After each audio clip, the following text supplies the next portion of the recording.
जब लोकसभा और राज्यसभा भी सुप्रीम कोर्ट को ही चलाना है, अपना काम तो हो नहीं रहा है, लेकिन सरकार के काम में हस्तक्षेप करना है। जब लोकसभा और राज्यसभा भी सुप्रीम कोर्ट को ही चलाना है, तो चुनाव कराने का आडंबर क्यों रचे?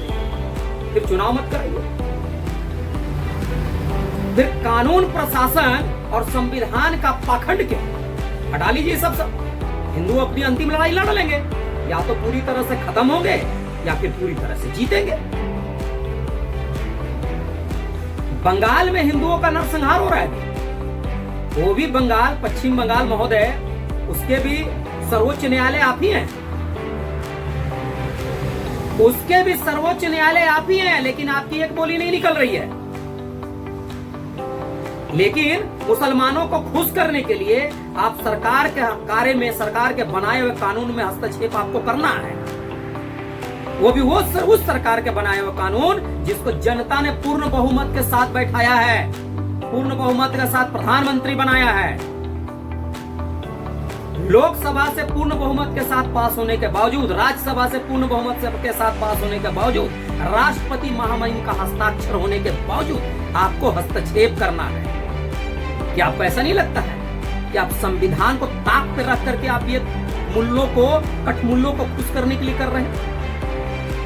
जिस संविधान की कॉपी लेकर के ये चिल्लाते हैं संविधान संविधान, आज उस संविधान की याद नहीं आ रहा आपको? इसी संविधान को ताक पे रख करके आप उनके खिलाफ, वक्फ बोर्ड के कानून के खिलाफ आप बोल रहे हैं।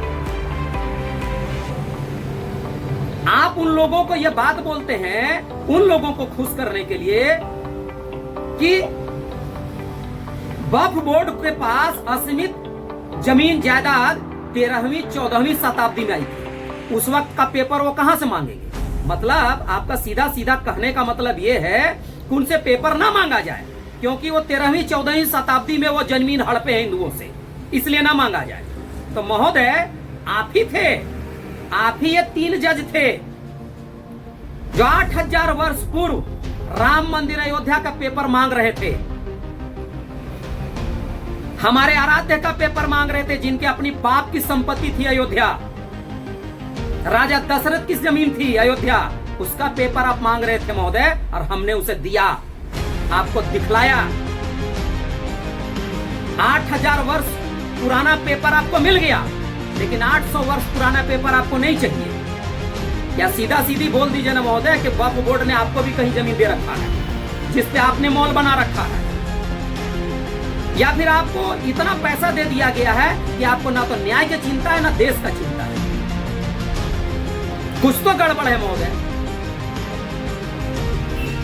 आपको कश्मीर से हिंदू भगाए जाते हैं, आपकी बोली नहीं निकलती है।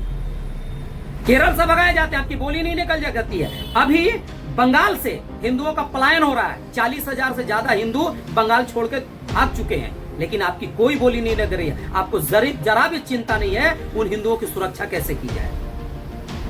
लेकिन वक्फ बोर्ड का चिंता है आपको, वक्फ बोर्ड का चिंता है, उस वक्फ बोर्ड का चिंता है जो हिंदुओं की जमीन को हड़प करके रखे हुए हैं।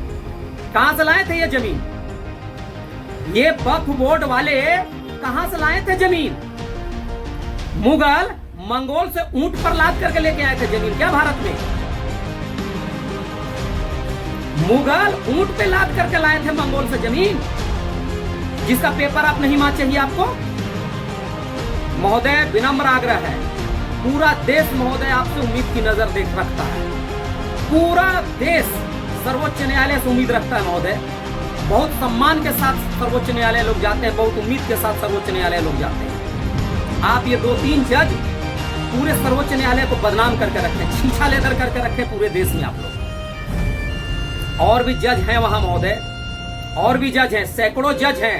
आप 2-3 जजों की वजह से पूरा सर्वोच्च न्यायालय बदनाम हो रहा है। ऐसा मत करिए महोदय, मत करिए। जय श्री राम।